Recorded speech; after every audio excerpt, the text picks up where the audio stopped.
2025 lineup look like for OU softball? I have my projected starters ahead of the season before fall ball kicks off. Let's get started. For more OU softball and OU football content, please like and subscribe to the channel. But we're around 180 days until the Sooners take the field for the first time in 2025 to try to make it 5 consecutive championships.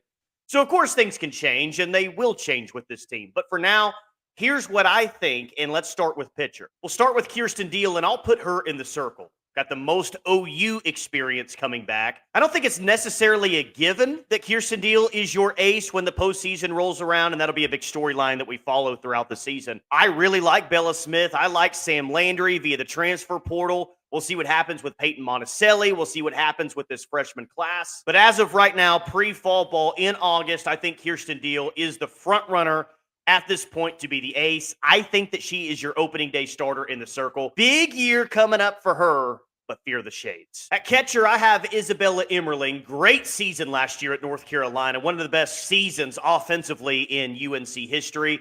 She comes in as a proven starter at catcher, and not that I think Patty Gasso ever recruits someone on the promise of playing time, but I don't think Emerling is coming to OU without the thought that she's in a really good spot to be the everyday catcher. She'll have to prove it in the fall, just like everyone else, but I think she will. And I believe Emerling is your starting catcher next season. I'll be very comfortable if Isabella Emerling is the starting catcher next year, both offensively and defensively. I think there's a lot to like with her. First base, let's go with the returning player. I got Sid Sanders here. She was the starting first baseman, actually the last time OU played a softball game, and I think that carries over to this year. Has a legit, and I mean a legit power hitter, is back in the lineup, but consistency will be a big word for Sid Sanders. If she can be consistent, if the high-level offensive moments are more consistent, we're talking about the potential of an all-SEC type of season for Sid. Excited for her this year. I think that she's a starter at first base, but if she really hits the peak of her potential, we could be talking about maybe the best first baseman in the Southeastern Conference. To second base, and I'm buying all the stock. Give me all the stock, all the hype that's out there on Tia Malloy. This is a player that we've known about and have been excited about for well over a year. At this point, you know who her sisters are and how great of a softball players they were. You know that her parents were incredible athletes as well. She comes from a bloodline that's absolutely undeniable, and she has all the tools to be great. And yes, there is absolutely a transition period for a true freshman, no matter how talented they are. And she'll have the spotlight on her. She's arguably the most well-known freshman in this freshman class that's been celebrated and talked about as maybe the next elite group. So there's pressure there for Malloy. But I don't doubt the incredible talent that she has. Tia Malloy, get used to that name. She could be a 4-year starter at OU because I think she starts from day one. Is she the next great young OU softball infielder? Maybe. She's got to prove it in the fall during the season, just like everyone else.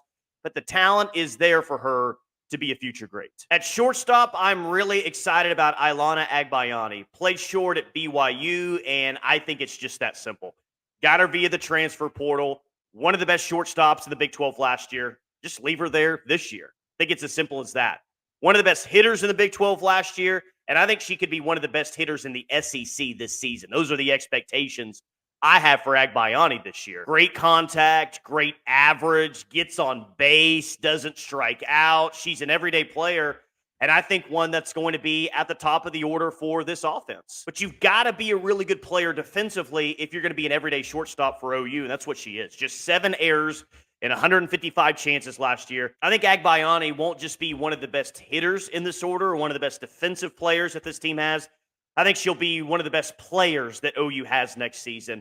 She's your starting shortstop, and I'm expecting a very, very big year from the BYU transfer. Third base, and this is one of the more interesting ones because I do think that there will be a position battle here, but I favor today Nelly Marinas. Got injured last year, which was very unfortunate, but I think there's a lot of high-level play here that we just haven't seen yet. Strong defense.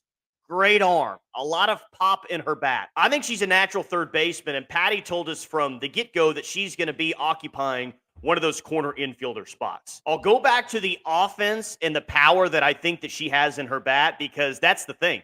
With whoever wins that spot at third base, you got to replace Alyssa Brito's glove, yes, but you also have to replace her bat, which is not easy. And I think the upside of Nelly is absolutely tremendous. Needs to stay healthy this year, but if she can, she's one that can have a really strong year, both in the field, at the plate. I like Nelly at third base here in August, and the true potential for her, maybe she's your next star from Hawaii. Center field, you get maybe the best center fielder in the Pac-12 last season, which should make you feel good. I love me some Abby Dayton, and I haven't even seen her play a game in an OU uniform yet. Speed, rangy, Pac-12 hitting champ, complete player, just a lot to like here. Massive shoes to fill with Jada gone. There's no doubt about that. But Dayton was as good as you were going to find in center field this year, especially in the transfer portal. Huge addition, one that you should not overlook. One with high-level experience as well, which I think is very important year one in the SEC. Abby Dayton, I think that you're going to see her at the top of the order this year. But one to like, will be one of the best players that you have on the roster, extremely proven. Abby Dayton, forget about it. I think she's your center fielder. And maybe one of the better center fielders in the SEC this year. Left field, here's another interesting one, and I'm going to go with Maya Bland. And I'm also going to say quite possibly the nicest thing I could say to Maya. Maya, I think you have a chance to be the next Riley Boone for this program. That's a tall task. I know. Just matching Boone's energy level alone will be an incredible challenge. But Maya is fast. Maya can play defense. Maya can get on base. And boy, does that sound a lot like your left fielder from last year. I would absolutely love for Maya Bland to be the next great leadoff hitter at OU. But maybe she's the next great 9-hole hitter for this program, just like Riley Boone was throughout her career. And how much did that pay off throughout the course of the regular season and the postseason as well, to have someone so good at the bottom of the order that they can flip the lineup to the top and someone that can get on base consistently. It was a massive deal with how good of a player Riley Boone was. And hopefully Maya Bland is that type of player, and I think that she can be. She is going to be a lot of fun to watch this year with all the athleticism she has, all the speed that she has. We got a glimpse of that last season as a pinch runner. She's your starter in left field. I'm very, very excited about the true potential for Maya Bland. Right field, I think this one's pretty easy. Cassidy Pickering, and what a freshman year she had. 389 average, 12 home runs, 51 RBIs. Pickering, and I've said this multiple times, Pickering will be an All-American by the time she leaves OU, and maybe this is the year where that happens in her sophomore season. But she's without a doubt a starter on this team. She will be somewhere at the top or the middle of the order. But this year is, to be fair, different territory for Cassidy Pickering. She was surrounded last year by so many greats, and now she's one of the best players on the team and someone this team will be looking to lead the squad. She'll need to lead this team into the SEC and replicate or even outdo what she did last year, but I think that she's more than capable of that. Big fan of Cassidy Pickering, and I'm sure you are as well. I think she'll be one of the top outfielders in the SEC, could have a very, very special season.